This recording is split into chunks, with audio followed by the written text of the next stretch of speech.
that the narrative has pushed younger generations to blindly believe elders. They agreed within their first speech that this is the case because, as we presented them, they didn't have any rebuttal to that. But they still don't address the fact that this narrative is pushed to its limits, and that the core of the problem here is not that we do not depend on some level on our elders to acquire some knowledge, but that we blindly accept their advice and follow the narrative that just because they are more experienced, that equals they're more wisdomous and knowledgeable, which in our side of the house we think is harmful to the elders themselves, to children, and to society, and the patterns in society overall, the societal mentality.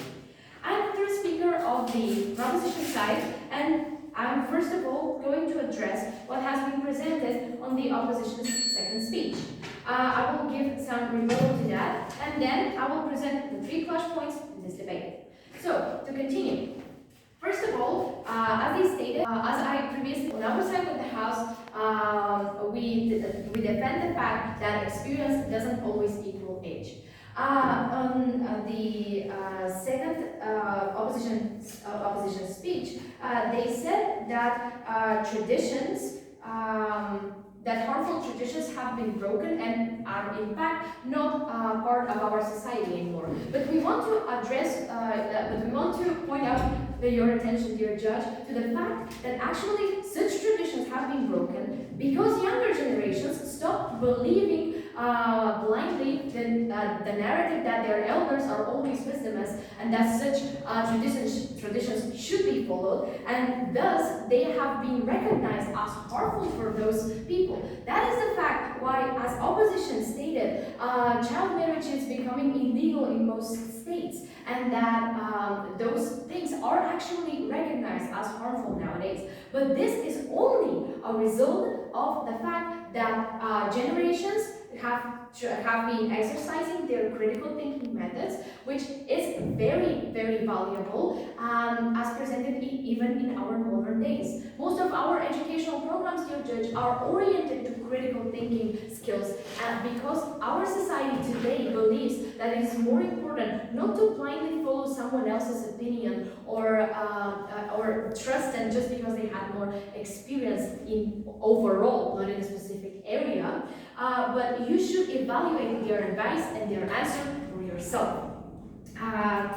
The second opposition speaker also mentioned that she gave how more life experience could help you in your role in society by governing better. But we want to emphasize on the fact that she mentioned that this is a combination between study and experience, and this is what is missing in the narrative. The narrative doesn't mention studying. The narrative doesn't mention that there should be any backup, any verification that the elder person is actually more wisdomous. And that is the issue on our side of the house, and something that the opposition has cleverly tried to avoid. So, in their third argument, they talked about a valuable life experience, and we think on our side of the house, the problem is not the pursuing of individuals, but to always trust their answers. We think that even though some people have valuable life experience, you should put that experience to your critical thinking. So, with that aside, I want now to go to the clashes. The first is, of course, the impact of the narrative. On our side of the house, it was presented that the narrative has a great impact both on the elders and on the children. I have been numerously emphasizing on the same point how it addresses younger generation psyche, and our first speaker addressed this as well. She said that it is harmful that they become not self-reliant, that they should listen to their elders for advice always, and to always believe the narrative. But this is actually very harmful for the elders as well. They are put under the spotlight, as our second speaker tried to present, that what they say and what they advise their children is true in all cases.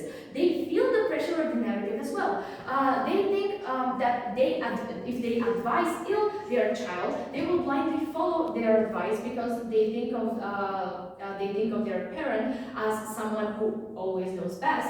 But what if they don't know best? And what if they are aware that they don't know best, but do not want their child to lose the so-called high respect of them? We think on our side of the house that they should instead tell their children to break the narrative, to break the pattern of the narrative, and to state that it is okay to doubt sometimes and to put into critical thinking the things that elder people tell you. We think that it is very valuable because it forms a better and more lasting and true connection between the child and the parent. And we want to emphasize the fact that the opposition didn't mention the cultural aspect and the cultural influence that idealized elderly people have in fairy tales.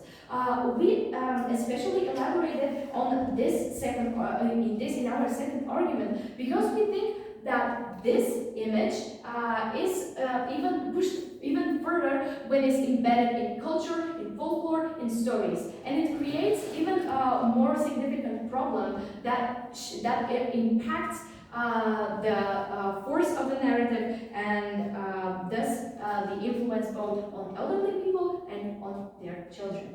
On to my second clash point, and that is the role. As I stated already, the role of the parent is very much at hand and is very crucial in this debate. And as our second speaker pointed out, we think that even though opposition recognized that there could also be ill advice, that there are no perfect people, they focused more on the fact that we should prioritize listening to elderly people because they know better. And we find this as problematic because as our second speaker stated in her speech, when you age, that does not always equal that you become a better person. It doesn't. There is no reassurance that your morals, that you've grown up, that your morals are uphand, that you respect others, and that you can pass this to your child. So if there is such a behavior in the so-called role model they stated, then this is at no hand someone that you should blindly stick to. And the third clash point is the culture. The opposition side mentioned numerous times how important it is to follow the narrative because of cultural preservation. While we do not fight this point, we think that it is harmful because we are not against preserving culture, but the blindly pushing a narrative. So please consider all of the things that I have stated, dear judge, because you will realize that the proposition is a fact.